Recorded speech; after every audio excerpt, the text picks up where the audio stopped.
ಇದನ್ನು ಗಮನಿಸಬೇಕಾಯ್ತು ಭಾಳ ಅದ. ಅದನ್ನೇ ಇವತ್ತು ಪ್ರಶ್ನೆ ಮಾಡಿದ್ದಾರೆ ನಮ್ಮ ನಾಗಲಕ್ಷ್ಮಿ ಚೌಧರಿ ಅವರು. ಇನ್ನೊಬ್ಬರು ನಿಮಗೆ ಗೊತ್ತದ ಕುಸುಮಾವತಿ ಅವರು, ನಮ್ಮ ಸೌಜನ್ಯ ತಾಯಿ ಮಗಳನ್ನ ಕಳ್ಕೊಂಡ ಎಷ್ಟು ನೋವು ಅನುಭವಿಸಿದಾರೆ ಅವ್ರಿಗೆ ಗೊತ್ತದು.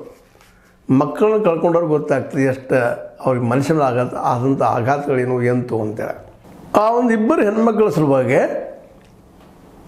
ವಿಶೇಷವಾಗಿ ನಾವೆಲ್ಲ ಕಾಳಜಿ ಮಾಡಿ ಅವ್ರಿಗೆ ನ್ಯಾಯ ಒದಗಿಸುವಂಥ ಕೆಲಸ ಮಾಡಬೇಕಾಯ್ತು. ಹೌದಪ್ಪ ಇವ್ರು ಒಳ್ಳೆ ಪ್ರಶ್ನೆ ಮಾಡ್ತಾ ಇದ್ದಾರೆ ಅಂತೇಳಿ. ಇವತ್ತು ನಮ್ಮ ಕುಸುಮಾವತಿ ಅವರು ಸಹಿತ ಈ ಒಂದು 20 ವರ್ಷಗಳಲ್ಲೇ ಈ ಒಂದು ಸಾವುಗಳಾಗಿದ್ದು ಒಂದು 74 ಸಾವುಗಳು ಅನ್ಐಡೆಂಟಿಫೈಡ್. ಅವುಗಳ ಬಗ್ಗೆ ತನಿಖೆ ಆಗಬೇಕು. ಅನಾಥ ಸಾವುಗಳೇನು ಆಗಿದ್ದು, ಅದು ಯಾರೋ ಏನು, ಅದರಲ್ಲೂ ಅಸಹಜ ಸಾವುಗಳಾಗಿದ್ದು ಇವೆಲ್ಲ ತನಿಖೆ ಆಗಬೇಕು ಅಂತ ಹೈಕೋರ್ಟ್ಗೆ ಹೋಗಿದ್ದಾರೆ. ಸೌಜನ್ಯ ಕೇಸರ ಪಾಪ ಹೋರಾಟ ಮಾಡ್ತಾನೆ ಇದ್ದಾರೆ ನಿರಂತರವಾಗಿ.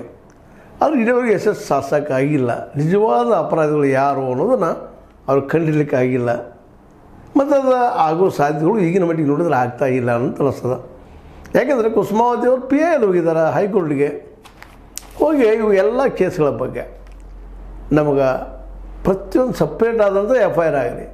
ಟೋಟಲ್ 74 ಕೇಸ್ಗಳನ್ನ ಒಂದೇ FIR ತೆಗೆದುಕೊಂಡು ಪ್ರತಿಯೊಂದು FIR ಪ್ರತಿಯೊಂದು ಕೇಸಿಗಾಗಲಿ ಯಾರು ಮಾಡಿದ್ದಾರೆ ಏನು ಎಂತೂ ಗೊತ್ತಾಗಲಿ, ಅದು ತನಿಖೆ ಆಗಲಿ ಪೂರ್ಣ ಪ್ರಮಾಣದಲ್ಲೇ. ಆ ಕೇಸಿನ ನಂಬರ್ಗೆ ಸಪ್ರೇಟ್ ಆಗಿಬಿಡಿ.